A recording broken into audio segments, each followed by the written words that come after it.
Hi, my name is Della Walters, and I'm serving as the Campus Compact AmeriCorps member at UMass Lowell. And I've been working with the Riverhawk Scholars Academy, which I will be referring to as the RHSA in the rest of this presentation. Some background, the RHSA was established in 2017, and this is the third year that they've had a VISTA. And what the program seeks to do is improve retention, foster campus engagement, and bolster student success for first generation college students.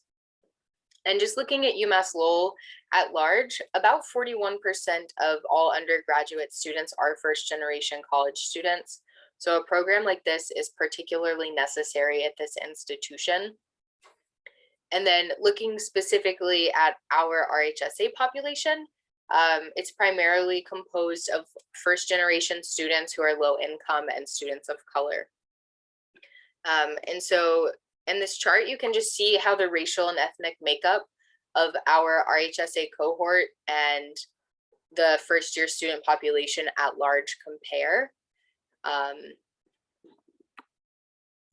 So before I really get into the anti-poverty focus impact of my project, I wanted to just demonstrate a little bit about our cohort. So all of the categories in gold, for each of those, 75 to 100% of all of those students are Pell eligible.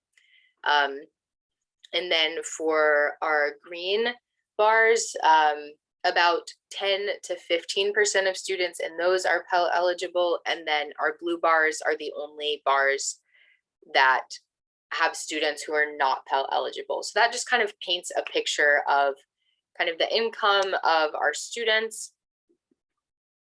And so the focus this year was on really supporting our Pell eligible RHSA students. And so 70.5% of all RHSA students are Pell eligible, while only 28.5% of our first year students at UML are. And then total, we were able to serve 359 students, with 253 of those students being our Pell Grant eligible students.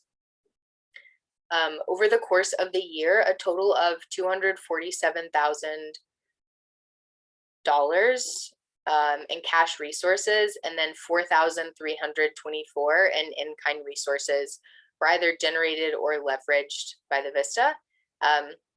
So we received a $2,500 grant from the Independent University Alumni Association in Lowell, and a $4,500 grant from the Ultimate Kronos Group.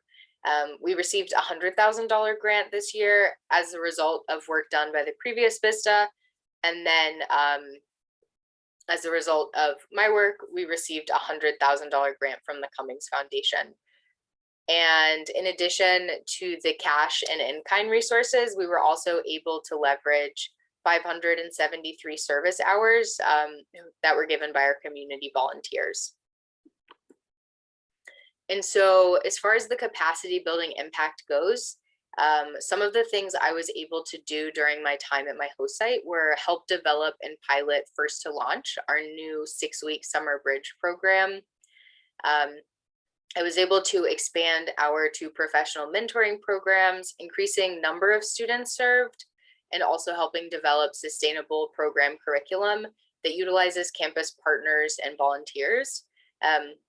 And specifically, I worked to transition the program away from the VISTA role and over to our RHSA program coordinator. I spent time researching sophomore year supports and providing recommendations and assistance in the planning for our sophomore year expansion. I continued to improve our curriculum design of our peer and team leader program. I onboarded a faculty member into a peer leader mentor role. So that was a role previously filled by a VISTA, but now will be filled by a faculty member to ensure sustainability.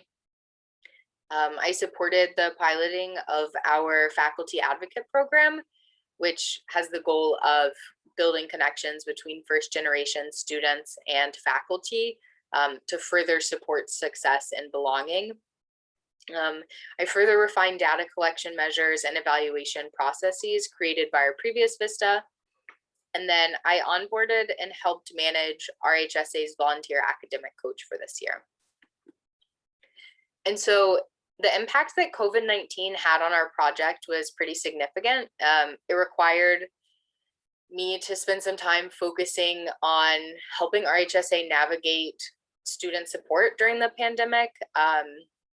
Particularly, we spent a lot of time and energy trying to ensure that we were sustaining student engagement in the context of the pandemic and virtual learning. We had the privilege of collaborating with other offices, banks, and key partners to provide both emergency needs funding as well as programming around financial well-being. And specifically, we were able to seed a sophomore year engagement scholarship to encourage and recognize participation. And this is actually a scholarship that will continue on and become a permanent fixture of our program. And while there were a lot of challenges with COVID-19, there also were some benefits. So for example, we were able to make certain aspects of our programming more inclusive. For instance, we were able to actually expand our professional mentoring program and include mentors not only from the Boston area, but from New York City and California as well. And then we also didn't have budget or space limitations when planning and inviting people to events. And so we were able to essentially offer more programming to more people. And so as far as some challenges and recommendations go, I think that one of the key challenges early on was adapting the sustainability resources left by the previous Vista to be for virtual service. That required some flexibility for me as I figured out how to transfer things or adapt to a new virtual service here. Another challenge, I think, is just managing the various aspects of our programming. We have a lot of different moving parts, as I like to say, and so I think that it would be important for the next Vista to really take time to familiarize themselves with various facets of our programming, and really utilize the sustainability materials and timelines left by the previous Vistas to ensure they're approaching work in a strategic manner.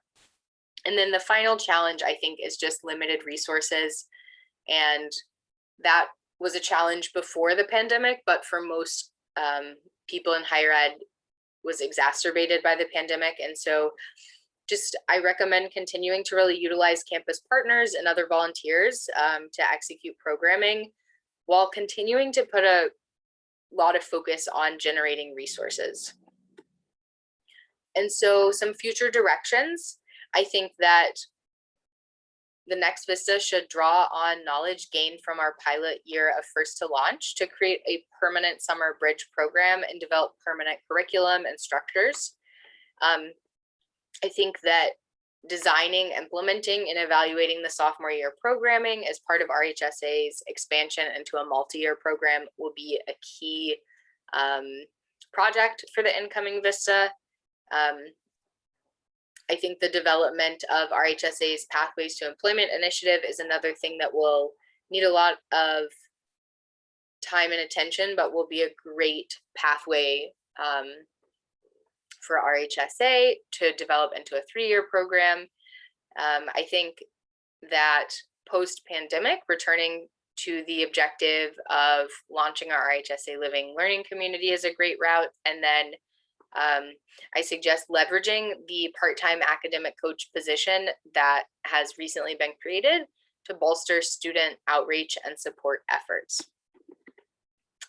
Any questions? Thanks for coming.